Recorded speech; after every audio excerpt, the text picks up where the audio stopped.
네네. 예. 저 광고 말씀부터 드릴게요. 자, 우리 수련회가 은혜 가운데 잘 마쳤습니다. 수고하신 모든 손길 감사드립니다. 자, 우리가 목요반이 이번 주에 개강을 합니다. 목요반 분들 참고하셔서 목요일 날 10시 반에 서울대 입구에서 모이도록 하겠습니다.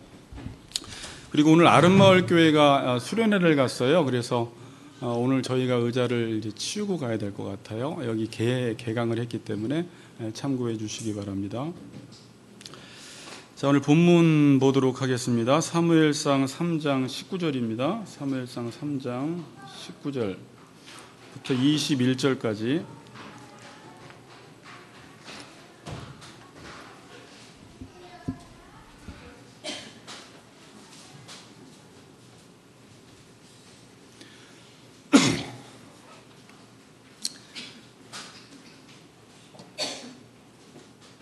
자, 19절에서 21절까지 세 절인데 우리 같이 읽겠습니다. 사무엘이 시작. 사무엘이 자라매 여호와께서 그와 함께 계셔서 그의 말이 하나도 땅에 떨어지지 않게 하시니 단에서부터 브엘세바까지의 온 이스라엘이 사무엘은 여호와의 선지자로 세우심을 입은 줄을 알았더라. 여호와께서 실로에서 다시 나타나시되 여호와께서 실로에서 여호와의 말씀으로 사무엘에게 자기를 나타내시니라. 아멘. 자, 예배는 하나님 만나고 돌아가야 됩니다. 꼭. 자, 옆 사람과 인사합시다. 하나님 만나고 돌아갑시다. 인사합니다. 하나님 만나고 돌아갑시다. 네.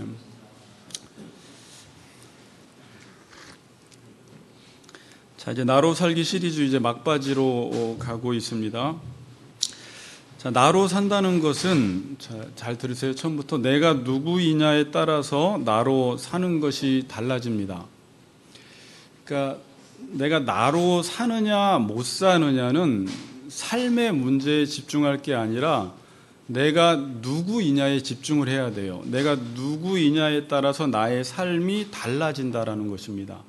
그러니까 내가 어떻게 하면 삶을 잘 살까를 고민하기보다는 내가 누구인가를 알면 삶을 어떻게 살아야 할지를 알게 되는 거예요. 그러니까 지금 사람들이 삶을 못 사는 이유는 정체성이 불분명해서 그래요. 내가 누구인지 모르니까 삶의 문제가 해결이 안 되는 것입니다. 그럼 사단은 우리를 죽이기 위해서 우리의 삶을 망쳐놓기 위해서 어떤 일을 할까요? 당연히 우리의 정체성을 흔들어 놓는 일을 해요. 예수님이 이 땅에 오셔서 40일 광야에서 시험 받으실 때에도 인간의 몸으로 육신을 입고 이 땅에 오셔서 십자가를 지셔야 되니까 하나님의 아들로 살라는 거예요. 많은 권세와 권능을 부리면서. 그러니까 정체성을 흐리면서 하나님의 뜻을 이루지 못하도록 하는 게 사탄이 공격을 하는 것입니다. 그러니까 여러분들도 사탄이 공격하려면 여러분들의 정체성을 무너뜨려요. 너 하나님의 사람아. 나는 하나님의 사람인데 내가 하나님의 사람이다라는 사실을 모르는 순간 세상 사람처럼 살아가는 것입니다. 하나님께서 인간을 지으실 때 양성으로 지으셨죠. 남자와 여자로. 이게 정체성인데 지금 계속 이번에 경기도에서도 경기도 도지사가 성평등 조례를 통과시켰죠. 이게 뭐예요? 지금 사단이 경기도지사를 통해 공격하는 거예요. 우리의 정체성을 흔들어 놓는 거예요. 성은 평등하다, 같다. 이렇게 해서 우리가 하나님의 사람으로서 못 살게 만드는 게 끊임없는 사탄의 공격입니다. 그러니까 말씀과의 관계, 그러니까 나라는 존재는 말씀대로 살아야 되기 때문에 그래야지 나로서 사라져요. 그러니까 우리는 나로 사라지느냐 안 사라지느냐는 말씀과의 관계에 따라서 나로 사라지기도 하고 사라지지 않기도 해요. 그러니까 어떤 사람은 요즘 말씀과의 관계가 안 좋으면 요즘 나로 안 사라지고 있습니다. 말씀과의 관계가 좋으면 나로 사라지는 것입니다. 왜요? 제가 여러분들에게 그랬죠? 나로 산다라는 것은 하나님의 말씀대로 사는 것이기 때문에 그 말씀이 나를 규정해 주기 때문에 하나님의 말씀과의 관계가 좋지 않으면 지금 나로 잘 안 사라집니다. 여러분, 부부도 그래요. 부부도. 여러분들이 결혼하기 전에는 혼자 그냥 나 독립적으로 살면 되는데 결혼하면 나 혼자 독립적으로 살면 안 사라져요. 나로. 같이 살아야지 나로 사라져요. 그러니까 이제 부부끼리 너는 너, 나는 나 이렇게 살면 잘 살 것 같은데 그렇게 살면 죽고, 오히려 부부로 같이 연합해서 살아야지 나가 살더라는 거예요. 교회 오기 전에는, 예수 믿기 전에는 내가 그냥 나로, 내가 독립적으로 내가 하고 싶은 걸 하면서 살았어요. 그럼 여러분들이 예수 믿고 교회 다닌다라는 건 뭐냐면 이제 머리와 함께 살겠다라는 말이에요. 그러니까 신앙생활을 하면서도 그냥 나 혼자 내 생각대로 살 거야 라고 하면 나로 안 사라지는 거예요. 그러니까 나로 사라진다라는 건 부부끼리는 하나 되어서 살아가야지 나로 사라지고, 그때 나가 드러나요. 그리고 교회 다니면 머리 대신 예수님과 함께 살아야지 나로 사라진다라는 거예요. 근데 사람들은 이 사실을 모르고 여전히 결혼하고도 신앙생활을 하면서도 내 생각과 내 주장대로 살아가면 이상하게 안 사라지더라는 거예요. 결국 나로 산다라는 말은 말씀과 함께 사는 것입니다. 우리가 인생을 살면서 많은 대상들, 사람들을 만나는데 가장 사이가 좋아야 할 대상은 누가 돼야 할까요? 자, 여러분들이 지금 많은 사람들을 만나죠. 누구랑 가장 사이가 좋아야 돼요? 오성도님이에요? 네, 거기를 쳐다보고 계십니다. 그래요. 근데 오늘 말씀을 빗대어 보면 하나님의 말씀과 가장 사이가 좋아야 돼요.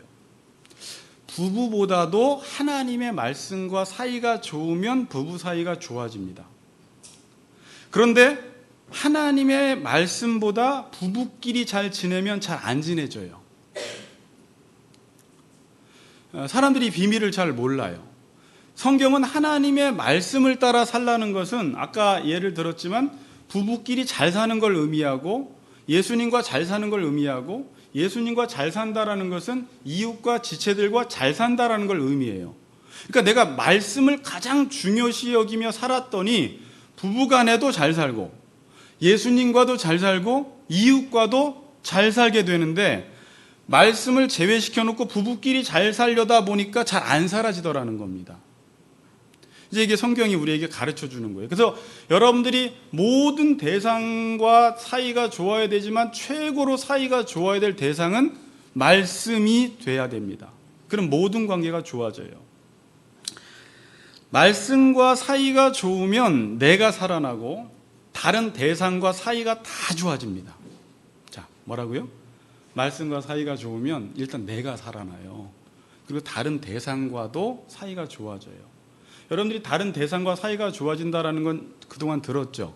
상대방의 필요를 채워주는데 말씀대로 살지 않으면 내 필요를 채우기 위해서 상대방을 그것으로 여기니까 사이가 안 좋아지는 거잖아요. 근데 여러분들이 한 가지 이걸 이해하나 모르겠는데 나랑 사이가 좋아집니다. 말씀대로 살면. 자, 근데 말씀대로 안 살면 나 자신과 사이가 안 좋아져요. 여러분, 자기 자신과 사이 안 좋게 지내는 사람들 많아요. 자, 말씀이 없으면 스스로 이렇게 살아가요. 나는 이렇게 살아야 돼라는 어떤 기준과 틀을 정해놓습니다. 그리고 자기가 스스로 그 기준과 틀을 맞춰나가기 위해서 자기를 혹사시키기 시작해요. 그래서 자기가 정해놓은 그 룰 때문에, 틀 때문에, 기준 때문에 자기랑 사이가 안 좋아요. 그 정해놓은 틀이 말씀이라면 괜찮은데 내가 스스로 정해놓은 그 틀 있잖아요. 그 울타리. 그러니까 마치 이런 거예요. 고양이가 스스로 고양이라는 틀을 정해놓고 살아야 되는데 사자라는 틀을 정해놓고 사자처럼 살려고 하는 것입니다. 그러니까 스스로 불행해지는 거예요. 그리고 사자처럼 됐다고 하더라도 인생을 잘못 산 거예요. 그래서 자기가 정해놓은 그 틀이 지금 다 있어요. 난 이렇게 살아야 해라는 게 말씀의 틀이면 거기서 자유를 누리지만, 그게 말씀의 틀이 아니고 자기가 스스로 정한 것이면 자기가 정해놓은 룰과 목적과 기준 때문에 자기 스스로 힘들어하는 거예요. 그 기준을 내려놓으면 되는데, 그러니까 우리가 그래요. 옆 사람들이 볼 때는 야, 너 그렇게 안 살아도 돼. 야, 너 그렇게 완벽주의로 안 살아도 되는데 본인이 스스로 힘들어하는 거예요. 그렇게 정해놓고. 먼지 하나만 있어도 못 보는 거죠. 근데 우리는 괜찮아. 자기 혼자 완벽주의라는 틀을 만들어 놓고 일을 해도 아주 완벽하게 해야 된다라는 그 틀 때문에, 자기가 정해놓은 틀 때문에 자기가 숨막혀 죽는 것입니다. 그게 이제 완벽주의로 가는 거고요. 나중에 병적으로 가면 결벽증으로 가는 거예요. 그래서 결벽증이 되면 아무도 못 만나요. 아주 남들은 정해놓지 않는 기준과 틀을 다 정해놓고 그 안에서 자기가 숨막혀서 죽어가는 것입니다. 이게 자기랑 사이가 좋지 않은 거예요.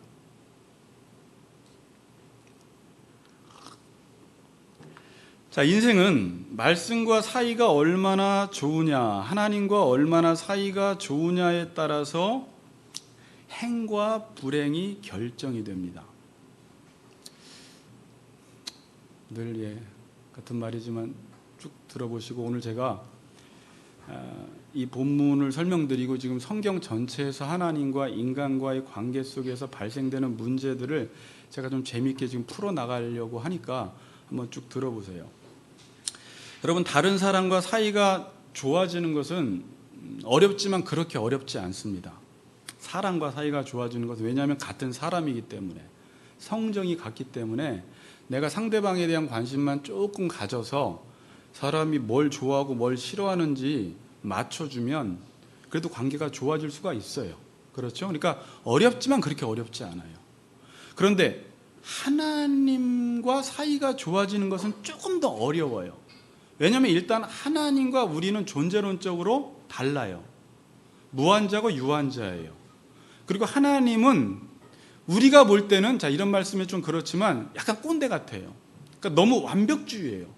하나님에 대해서 제가 가르치고 배우다 보면 의로워, 선해, 완전해, 완벽해, 정직해.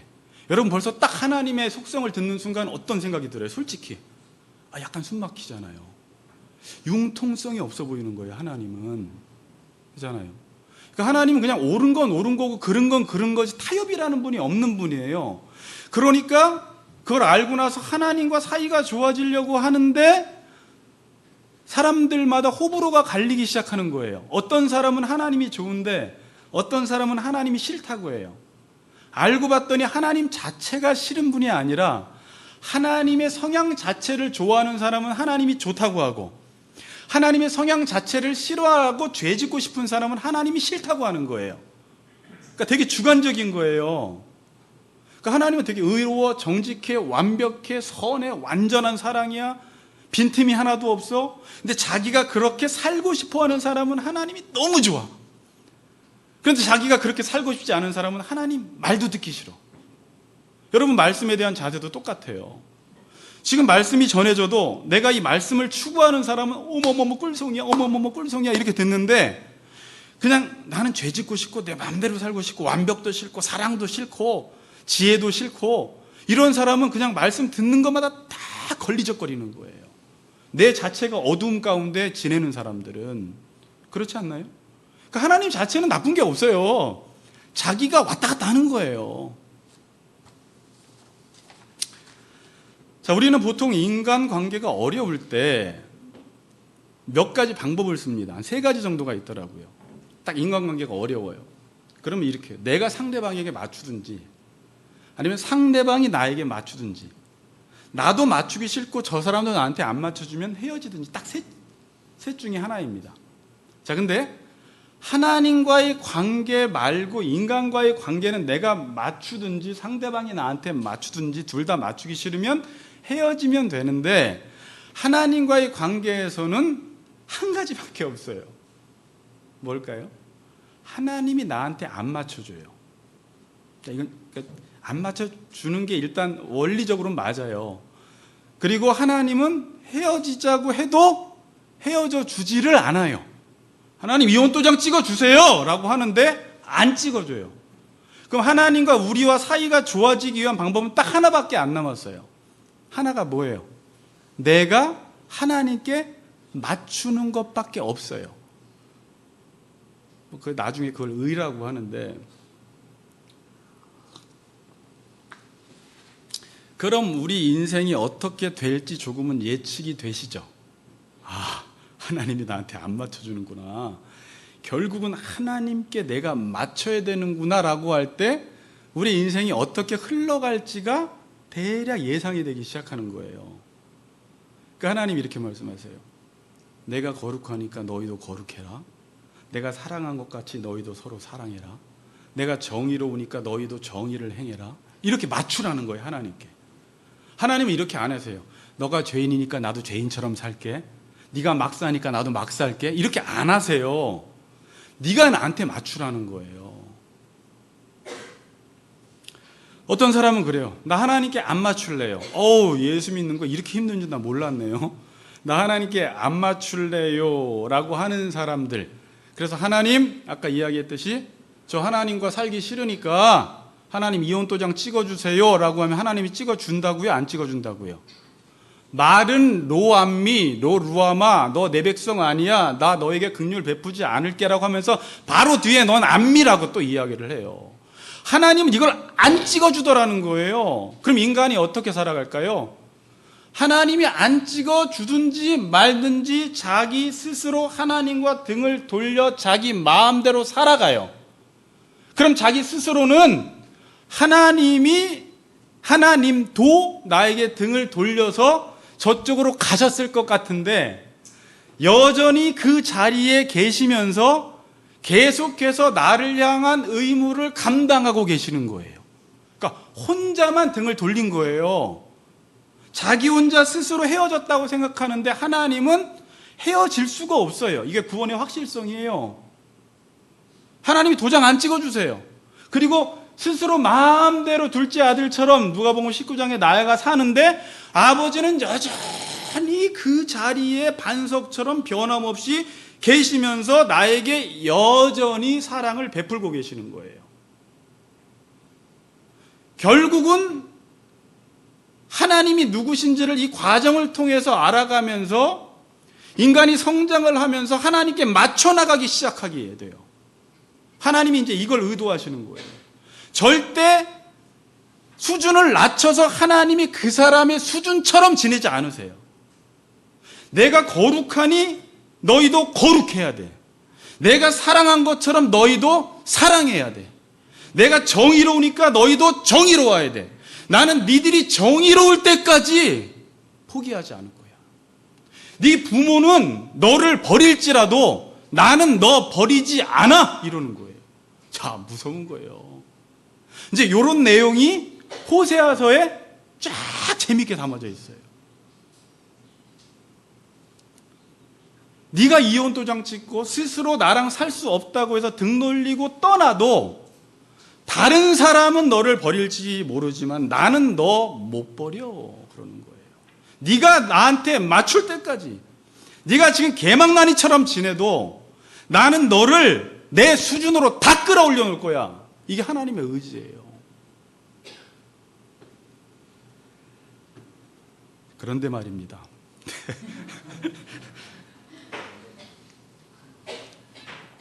인간은 끊임없이 하나님께 맞추려고 하지 않는 것이 이스라엘의 역사고 우리의 역사예요. 하나님은 변함없이 그 자리에서 자신의 책임과 의무를 감당하고 사랑하는데 지금 여러분들이 성경을 읽어보시면 인간은 끊임없이 하나님을 떠나 살려고 해요. 창세기 4장 16절은 이렇게 시작이 돼요. 타락한 이후에 가인의 후손들이 가인이 여호와 앞을 떠나서 에덴 동쪽 놋 땅에 거주하였더니 이래요. 이게 뭐예요? 가인의 후손들은 여호와 앞을 떠나 사무엘은 여호와 앞에서 살아감으로 회복이 되는데 인류의 시작부터 여호와 앞을 떠나 놋 땅이 뭐라고 했어요? 갖다 적어 놓으셨죠? 각주에도 있고 방황하다, 유리하다. 인생이 여호와 앞을 떠났더니 방황하고 유리하는 삶을 살아가는 것입니다. 자, 그런데 제가 오늘 지적하고 싶은 건 가인의 후손들만 그렇게 산 게 아니에요.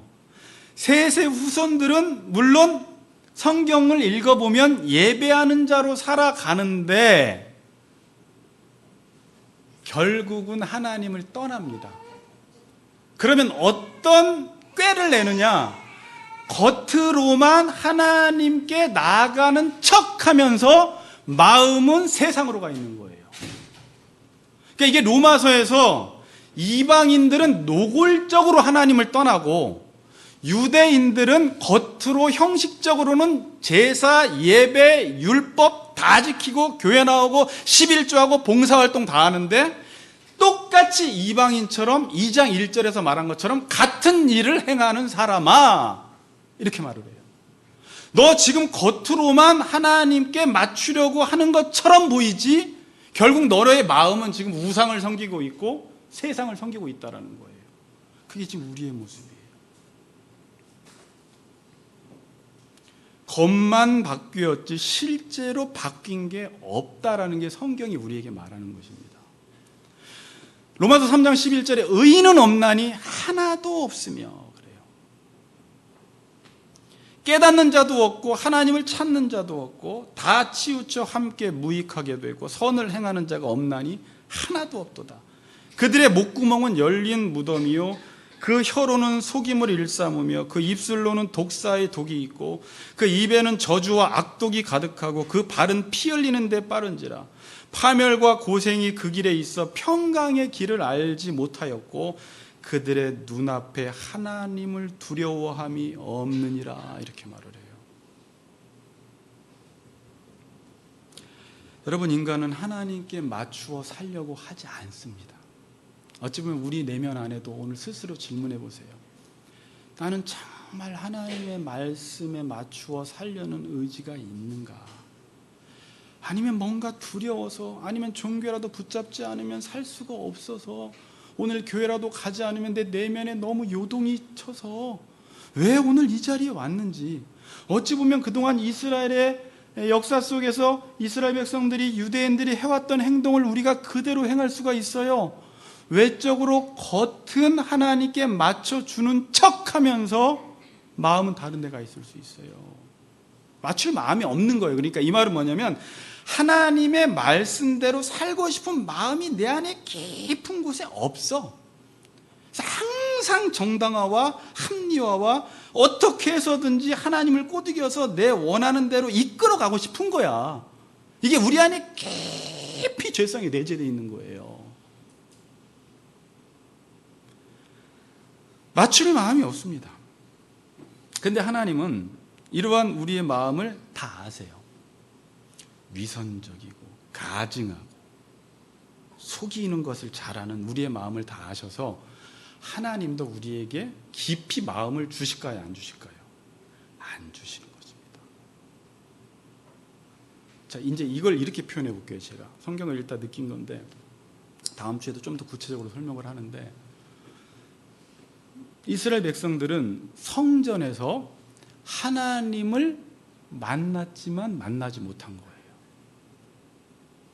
자, 무슨 말인지 아시겠어요? 성전이라는 것은 하나님이 계신 곳이 성전이에요. 그러니까 이스라엘 백성들은 성전에 가니까 하나님을 만난 줄 아는 거예요. 그런데 만났는데 만나지 못하고 있어요. 지금 하나님과 맞출 마음이 없는 거예요. 우리가 교회를 왔어요.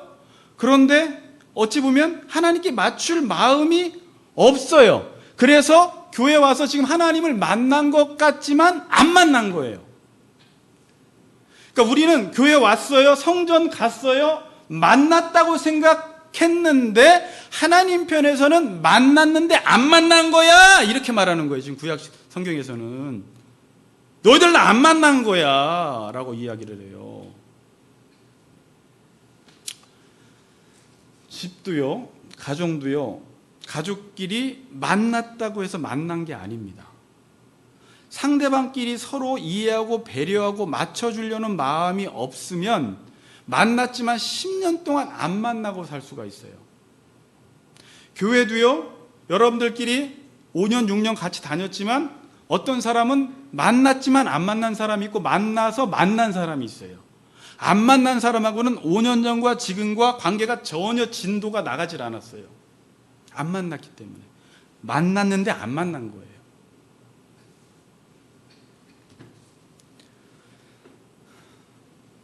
지금 많은 성도님들이 교회에서 예배드리는 것에 대해서 그렇게 매력을 느끼지 못합니다. 많은 사람들이 예배를 솔직히 어른이라 그냥 우리가 체면상 예배 좋아요 말하는 거지, 실은 예배를 그렇게 즐거워하지 않아요. 예배에 대해서 그렇게 매력을 느끼지 않아요. 애들은 너 예배 드리고 싶어? 안 드리고 싶어? 드리기 싫어요 그러는데, 우리 어른들은 다 나름 조장이기 때문에 예배 드리고 싶어요? 안 드리고 싶어요? 싫어요 라고 해도 하고 싶어도 그렇게 말은 못하는 건데, 예배는 별로 재미가 없어. 왜 예배가 재미가 없는 줄 알아요? 예배는 하나님을 만나지 못하면 예배가 재미가 없어요. 아무리 예배 대신 다른 걸로 갖다 다 채워놔도 예배는 재미가 없어요, 여러분. 하나님 만나지 않는 예배는 예배가 아닌 거예요. 그러니까 하나님 안 만났는데 무슨 예배예요 그게. 그러니까 많은 사람들이 하나님 안 만나는 예배를 1년, 2년, 3년, 4년, 5년, 10년 드렸다가 이제는 안 만나는 게 정상이 돼버려서 교회 갈 때도 하나님 만날 생각도 안 하고 가요. 찬양 인도를 하고 설교를 해도 오늘 이 사람들을 하나님께 만나게 해줘야 되겠다라는 기대도 없이 설교하고, 오늘 여기 나온 사람도 하나님 만나고 가야지, 간절히 찾는 자는 하나님을 만난다고 했는데 간절히 하나님을 찾지를 않아요. 왜? 나는 지금까지 하나님 만나지도 않았고 예배 시간에 만나본 적도 없고 오늘도 안 만나도 괜찮아. 오늘 메뉴가 뭐야? 닭곰탕인가? 뭐 이런 생각만 하는 거죠. 그거에 별로 관심이 없어요. 그러니까 사람들이 그 예배라는 것을 다른 걸 계속 갖다 넣어요. 그러니까 예배가 안 드려지는 원인은 하나님과 내가 만나지 못한 것이고, 내가 하나님께 맞추지 못해서 지금 하나님이 우리 가운데 임재하지 못하시고 함께하지 못하시고 이 가운데 찾아오지 못하시고 오늘 본문 표현으로는 돌아오지 못하는 것인데, 우리 스스로는, 자기 스스로는 지금 하나님을 만나고 있다고 생각을 하는 거예요. 애드립을 치고 멘트를 날리고 설교를 좀 화려하게 하고 사람들을 세워놓고 뭔가 오케스트라도 화려하게 세워놓고 좋은 피아노 갖다 놓고 사람 군중이 많으면 뭔가 예배가 드려진 것 같은, 근데 예배가 드려졌다라는 게 뭔지를 모르는 거예요. 사람들은 지금 예배가 드려졌다라는 게 뭔지를 몰라요. 안 드려진 게 뭔지 기준을 몰라요 지금. 그 많은 사람들이 오늘은 예배를 잘 드린 것 같아, 못 드린 것 같아, 이게 다 주관적인 거예요. 기준이 없어요. 사람들의 문제는 예배의 문제가 뭔지조차도 모릅니다. 오늘 예배가 잘 드려졌는지 안 드려졌는지 원인 분석도 못해요. 말씀이 어떻다, 오늘 시간이 너무 길다, 뭐 기도의 시간이 어떻다, 이런 걸 문제 분석하는데 그게 다 돼도요, 내가 하나님의 뜻과 말씀 앞에 맞추어 살 생각이 없이 예배를 드리러 왔으면 예배는 안 드려진 거예요. 근데 우리는 그 모습은 보지 못하고 깔끔하게 예배 드려지고 조금 감동 있고 설교도 본문에서 크게 벗어나지 않고 전하면, 그리고 나는 전혀 하나님께 맞출 의지와 결단과 헌신과 십자가를 지고 가지 않으면서 예배가 좋았어 이러는 거예요. 그러니까 예배가 좋다 안 좋다가 뭔지를 몰라. 부부가 싸웠습니다. 다 싸우면요, 다 화해하고 싶습니다. 그렇죠? 다 잘 지내고 싶어요. 문제가 뭔지 아세요? 서로 맞추질 않으려고 하는 거예요. 그러니까 싸웠어요? 화해하고 싶어요? 잘 지내고 싶어요? 그런데 문제는 뭐냐면 나는 당신께 그래도 맞추기 싫은 거예요. 저 사람도 나한테 맞추기 싫어하는 거예요. 이게 문제인 거예요. 그래서 계속 그렇게 지내는 거예요. 하나님과의 관계도 마찬가지예요. 내가 다른 건 하나님 다 해주겠지만 맞추기는 싫습니다 이러는 거예요. 맞추기 싫은 거를 대신 무엇으로 보상받으려고 더 열심히 하는 거예요. 근데 정작 내 마음을 하나님께 맞추진 않아. 제가 그냥 맞춘다고 표현할게요. 오늘 말씀대로 살고 싶은 마음이 없어. 싫은데 깊은 내면 안에. 그러니까 관계가 계속 안 좋은 거예요. 하나님은 우리의 이런 마음을 다 아시고 우리 가운데 오시지 않습니다. 우리와 함께 하시지 않습니다. 교회를 크게 지어놨건 개척교회 지하에서 소박하게 예배를 드리건 하나님은 그것 때문에 오시는 게 아니에요. 사랑의 교회처럼 크게 지어놨다고 오시고 돈 많이 들이지 않고 돈 안 들이고 저기 지하에 냄새나는 곰팡이 냄새나는 개척교회 갔다고 오시고 그런 거 아니에요. 그게 하나님 오시고 안 오시고의 조건이 아니라는 거예요. 하나님은 지금도 하나님의 말씀 앞에 종으로 서서 그의 말씀대로 살려고 하는 하나님의 백성들이 있는 곳에 오시기를 원하시는 거예요. 그건 아무런 조건이 되질 않아요. 그런데 지금 많은 사람들이 조건들을 갖추어 놓고 하나님 오시옵소서, 성령이여 오시옵소서, 그러면 자기가 오시옵소서라를 100번 외치면 하나님이 오시는 줄 알아요. 안 오세요. 그렇게 해도. 그럼 군중을 3만 명 끌어다가 앉혀놓고 그 소리가 웅장하면 거기다 빵빠레까지 불면 하나님이 오시는 줄 알아요. 안 오세요, 여러분. 850대 1 갈멜산 전투에서 바알 선지자들이 오세요, 오세요 큰 소리로 자해하면서 그렇게 한다고 오는 분이 아니에요, 여러분. 근데 사람들은 착각을 해요. 좋게 세팅하면 하나님이 여기 오시지 않을까. 이사야서 59장 1절 3절은 이렇게 말씀합니다. 이거 중요한 구절이에요. 이건 외워도 돼요.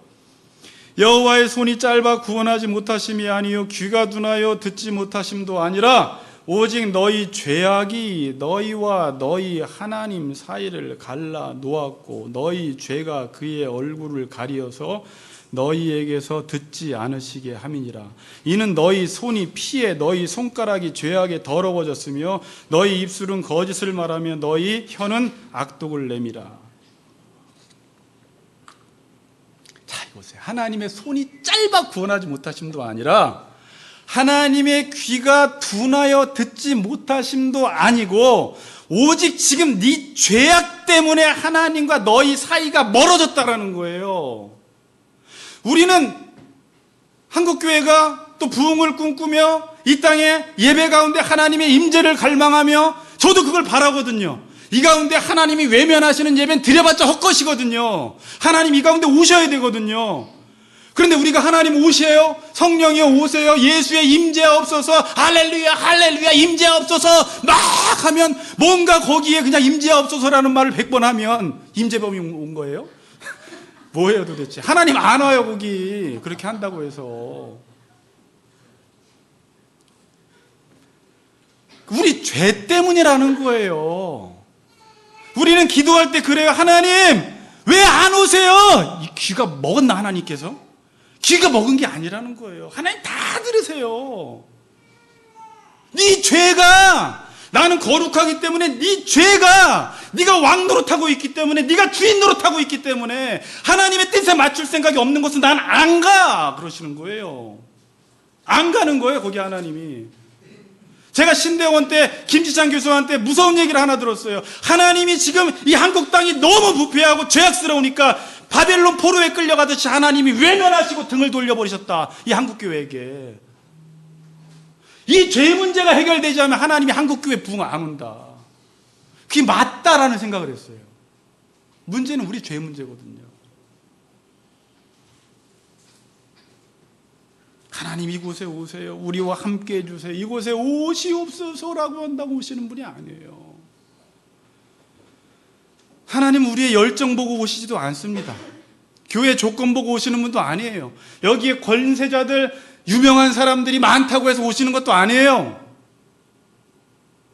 하나님의 말씀 앞에 두렵고 떨며 그의 말씀에 맞추려고 하는 사람들, 사무엘처럼 그의 앞에서 자라는 사람들, 여호와 앞에서 말씀을 섬기는 사람들이 있는 곳에 하나님이 임재하셔서 그곳이 성전이 되는 거예요. 그게 없이 다른 것들로 하나님이 아무리 요청을 해도 오시라고 안 오세요. 그래서 예배가 그렇게 공허한 거예요. 공허하니까 자꾸 더 많은 퍼포먼스들을 하고, 공허하니까 자꾸 더 외쳐대고, 공허하니까 자꾸 더 실력자들을 갖다 놓는데 하나님은 안 계시는 거예요. 뭐지? 그 원인을 모르는 거예요. 원인을. 마커스 가면 되나? 여기다가 예수전도단 이거 갖다 놓으면 되나? 좀 더. 그게 아니에요. 우리 안에 있는 회개하는 마음이 없는 거예요. 하나님의 말씀대로 살고 싶은 마음이 없는 백성들이 수천만이 모였거늘 하나님은 거기에 임재하지 않으세요. 그럼 기억을 잘해야 돼요.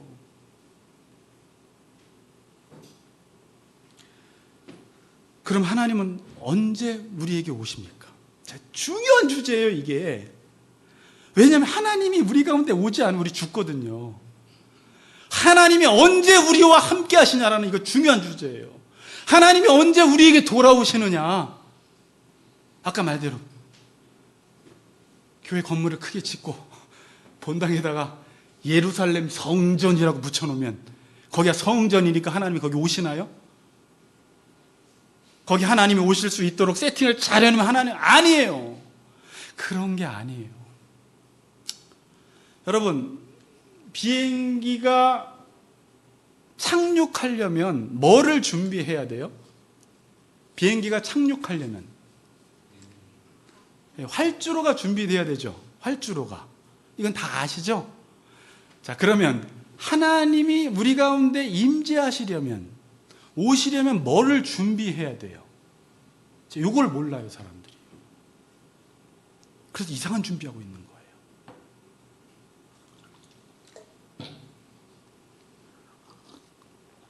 하나님 오시옵소서. 우리 예배 가운데 이것만 부흥이거든요. 이것만 되면 끝이에요. 하나님만 오시면요 다 변화돼요. 지금 문제는 지금 예배가 이렇게 냉랭한 이유가 하나님을 만나본 적이 없기 때문에 그래요. 하나님이 오신 걸 경험도 못 해봤어, 이 사람들이 지금. 한 번도 뭐가 뭔지를 몰라. 기도도 뭔지를 몰라요. 그냥 가만히 있어요. 비행기가 올 때 활주로 준비해야 되는데 하나님 오시려면 뭘 준비해야 돼요? 왕의 자리에서 내려와야 된다니까요. 회개하라, 하나님 나라가 각받느니라예요. 내가 왕, 내가 주인 노릇하고 내 뜻대로 사는 자리에서 내려오지 않는 한 하나님은 절대 거기에 임하시지 않으세요. 하나님의 길을 예비한다라는 것은 비행기는 활주로지만 우리는 내가 왕 돼서 내 뜻을 따라 내가 주인 되어서 내가 살아왔던 하나님의 뜻에 맞추려는 마음 없이 하나님 보고 나한테 맞추려고 하는 그 교만함을 버리지 않으면 하나님 안 오세요. 제가 다음 주엔 그래서 이걸 더 적나라하게 에레미야서를 통해서 설교하려고 그래요. 에레미야가 그때 똑같은 설교를 했어요. 이런 설교. 근데 청중들이 다 몰라요. 이렇게 얘기해도 제가 에레미야라고 만약에 해봅시다. 이렇게 얘기를 해도 청중들은 그래요. 나는 오늘 교회 왔지. 그래요. 계속 그것만 붙들어요. 그래서 에레미야가 어떻게 설교하나 한번 보세요. 근데도 깨닫지 못해요, 백성들이.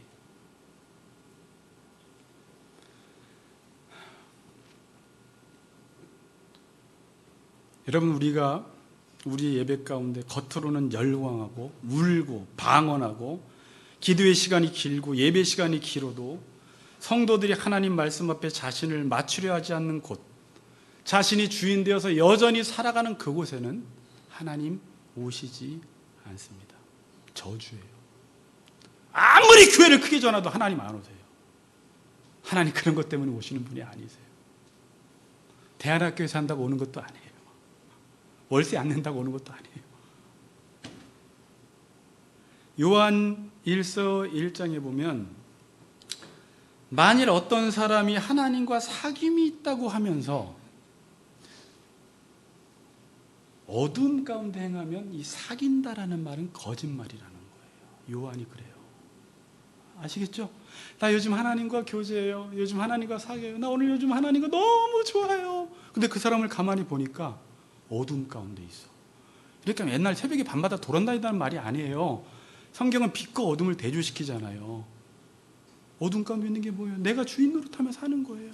내가 다른 사람의 필요를 채워주지도 않고 요한은 특별히 사랑하지도 않고 여전히 자기 중심적인 삶을 살아가면서 나는 요즘 하나님과 교제하는데 너무 황홀해. 거짓말하지 마, 이 말인 거예요. 왜? 6절 7절 보면 만일 우리가 하나님과 사귐이 있다고 어둠에 행하면 거짓말을 하고 진리를 행하지 아니함이거니와 7절 그가 빛 가운데 계신 것 같이 우리도 빛 가운데 행하면 우리가 서로 사귐이 있고 그러죠. 하나님과 친해지는 거예요. 언제? 하나님이 빛이니까 나도 빛 가운데 행하면, 하나님의 말씀에 맞추려고 하고 종의 자리에서 여호와여 말씀하옵소서 종이 듣겠습니다라는 자리에서 살아가면 하나님과 사귐이 있다라는 거예요. 그의 친밀함을 경험하는 거예요. 그분의 일 느낄 수가 있는 거예요. 그분이 내 몸을 성전 삼아 우리 가운데 찾아오시는 거예요. 그리고 말씀해 주시는 거예요. 재규야, 말씀해 주시는데 그게 없을 때 이제 이게 비었다라는 게 느껴져요. 요즘 성령 충만하지 않아. 온통 육신의 생각으로 가득 차 있어. 생각이 막 다른 데로 가 있어. 사단이 막 공격을 해대기 시작해요. 근데 하나님은 우리를 사랑하시기 때문에 그냥 자율권을 가지고 우리가 스스로 선택하기를 원하세요. 네가 어둠이면 네가 스스로 쫓아내라는 거예요. 하나님이 해줄 수 있지만 네가 스스로 지금 죄를 지으면 그걸 스스로 결단하고 쫓아내라는 거예요. 그럼 하나님이 오신다라는 거예요. 그러나 그거 없이는 더 나아가서 저 한 사람이, 우리 노성도님 한 사람이 예를 들어서 죄를 졌으면 이분에게만 임재하지 않는 게 아니라 같은 지체이기 때문에 그 공동체가 같이 더러워지는 거예요. 나 하나 때문에 우리 공동체가 막 같이 더러워져. 나 하나의 불결함 때문에 우리 공동체가 불결해지는 거예요.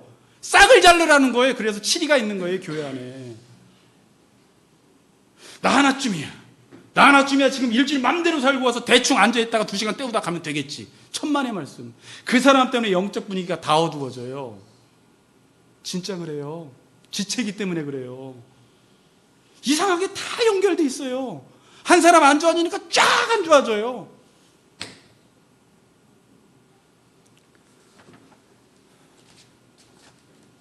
(21절) 봅니다. 21절, 3장 21절. 자, 시작. 여호와께서 다시 나타나시되 여호와께서 여호와의 말씀으로 이거 참 귀한 말씀이에요, 여러분. 이게 부흥에 관한 말씀이에요. 여호와께서 실로에서 다시 나타나시되, 이게 하나님이 돌아오시는 겁니다. 자, 그러니까 하나님과 사이가 좋지 않았다가 어떤 계기로 하나님이 다시 나타나시는 거예요, 지금. 그럼 벌써 이스라엘 땅에 부흥이 오겠구나라는 게 여러분들이 예측할 수 있고요. 바로 사무엘상은 그런 내용으로 이어집니다. 이 한 구절 때문에 다시 나타나시되 여호와께서 실로에서 여호와의 뭐라고요? 말씀으로 사무엘에게 자기를 나타내시니라. 하나님이 우리 교회 가운데 나타나시면 부흥이 일어나거든요. 근데 지금 여기에 다시 나타나셨다라는 말은 이전에 나타나셨던 적이 있었는데 중간에 사이가 좋지 않아서, 이유는 뭐 인간의 불순종이겠죠. 등을 돌리고 있다가 지금 이 사무엘의 사건을 통해서 하나님이 사무엘에게 다시 말씀으로 나타내시는 거예요. 그러니까 이 말은 뭐냐면 하나님이 하나님 백성들이 하나님의 말씀에 맞추려는 마음이 없이 온갖 죄를 지어요. 그러니까 말씀을 안 해주세요. 그래서 3장 1절은 이렇게 시작돼요. 말씀이 희귀하여 이상이 보이지 않더라 이러는데 3장 끝구절은 이렇게 끝나버려요. 그러니까 하나님이 말씀을 안 하는 게 저주거든요. 그 개인에게, 가정에게, 교회에게 하나님이 강단을 그냥 가려버리세요. 어두움 가운데. 그 교회를 버리실 때는 하나님이 강단을 확 가려버리세요. 목회자에게. 성도들이 그럼 다 어둠으로 가는 거예요. 이 강단 하나 무너지니까, 목사의 입 하나 무너지니까 다 죽는 거예요. 근데 하나님이 그 공동체를 살리실 때는 말씀으로 찾아오시는 거예요. 다시 나타난다. 이게 부흥이에요, 여러분. 아멘? 부흥은 리바이벌이에요. 생명이 다시 솟게 되는 거예요. 생명이 회복되는 거예요. 다시 영생을 얻는 거예요. 내가 나로 사는 거예요. 서론에서 나는 말씀대로 사는 게 난데 말씀이 없이는 내가 안 살아져. 근데 하나님이 요즘 나한테 말씀을 안 하셔. 요즘 교회 가도 말씀이 안 들려. 나로 안 살아져. 죽겠어. 사는 게 너무 힘들어. 지겨워. 어느 날 교회 가서 어느 날 말씀을 읽다가 하나님의 말씀이 들려지기 시작하고 나한테 말씀하기 시작하니까 내가 살아나기 시작하는 거예요. 생기가 들어가면서 생기야 에스겔서처럼 일어나기 시작하는 거예요. 여러분 10년 가운데 말씀이 들어가면 살아나요. 부흥의 역사가 일어나요. 아멘. 이거 꿈꾸지 않고 우리 예배 드리면 안 돼요. 예배드리다가도 오늘 우리 가운데 오셨나요? 이유는 뭐죠? 제가 회개해야 될 게 무엇이죠? 뭘 돌이켜야 되죠? 하나님 왜 이렇게 예배가 공허해요? 하나님, 나는 하나님에 대한 기대감이 있나요? 여러분 스스로를 돌아보면서 다른 것들로 만족하지 말고, 모든 게 잘 세팅됐다고 만족하지 말고, 깔끔하다고 만족하지 말고, 지금 여기 있는 청중들이 하나님 앞에서 돌이켜 회개할 때, 부흥이 일어날 때는 항상 회개가 동반되잖아요. 내가 주인된 자리에 있다가, 내가 왕의 자리에 있다가, 여호와여 하나님이 왕이시고 왕의 보좌에 좌정하옵소서, 하나님을 왕의 자리에 앉혀버리는 일을 하는 거예요. 그리고 우리는 다 왕을 섬기는 거예요. 그때 부흥이 일어나요. 예배 가운데 희한한 일이 일어나요. 기도하다가 이 영혼이 깨어나기 시작해요. 막 영원이가 깨어나요. 다영이가 다은이가 막 깨어나요. 다 깨어나요. 뭐지? 옛날에 내가 드럼 칠 때, 반주할 때 못 느꼈던 건데 이거 뭐야? 나 이거 한번 느꼈으면 좋겠는데, 여러분들이. 그리고 이제 기도할 때도 그게 없고, 예배 드릴 때 그게 없으면 안 되는데 왜 옆 사람들 보면 환장하는 거예요. 환장이라는, 진짜 환장이에요. 그래서 예전에 청년부 때 예배 드리면요, 몇 명 깨어났던 리더들이요, 수련회 가자 그래가지고 막 간신히 끌려온 애들이 있어요. 그러면요 뒤에 리더들이 쫙 앉아서요, 제가 지금도 기억이 나요, 기도로 막 몇 개월 준비한 게 리더들이니까 하나님, 예배 전부터 그냥 중보기도를 하기 시작해요. 예배를 위해서 뒤에서 열댓 명이. 그러니까 예배 폭발적인 역사가 일어나요. 하나님이 그 예배 가운데 그 마음을 받으시는 거예요. 나를 간절히 찾고 찾는 자는 나를 만난다. 근데 우리 안에 그게 없어. 올 때도, 죄송한 얘기지만 여러분들이 기도를 금요일이건 토요일이건 준비하고 기도하고 온 사람하고 그냥 아무 생각 없이 온 사람 한 대 다 얻어 터지다가 와요. 뭔가 주말에 다 이상하고 금요일날 이상하고 그러다 와가지고 예배를 그렇게 못 드리게 하는 사단의 공격에 다 넘어져 버리는 거예요. 기대가 없어. 변화가 안 돼. 시편 85편 6절에 주께서 우리를 다시 살리사, 우리를 다시 살리사, 이 찬양 그렇게 좋아해요. 제가 좀 이따, 이 땅에 하나님 영광 거하는, 이거예요. 우리를 다시 살리사 주의 백성이 주를 기뻐하도록 하지 아니하시겠나이까. 하나님께서 우리를 다시 살리는 하나님 백성들은 하나님을 기뻐하는 거예요. 살아난 사람들의 특징은, 죽은 사람들의 특징은 찬양이 나오질 않아, 입술이 열리질 않아, 하나님을 기뻐하질 않아. 그 사람 가운데 생기야 들어가라 하나님께서 찾아오시면 입술이 열리고 마음이 열리고 지정이가 새로워지기 시작해요. 회복이 되는 것입니다. 여러분들이 오늘 기도하다, 하나님 나 회복시켜 주세요, 나 육신은 살아있는데 껍데기는 살아있는데 다 죽어 있습니다, 하나님 나 살려달라고 해야 돼요. 이렇게 하면 설교 길어지는데. 그렇게 해서 저는 예배가 뭔지를 잘 모르는 사람들을 볼 때 나이가 있건 없건 아픈 거예요. 멍하니 앉아있고 찬양도 못하고 입술도 안 벌려지고 예배 시간에 나올 때 기대도 안 하고 하나님 안 만나고 가도 아무렇지도 않은 예배. 불쌍하잖아요.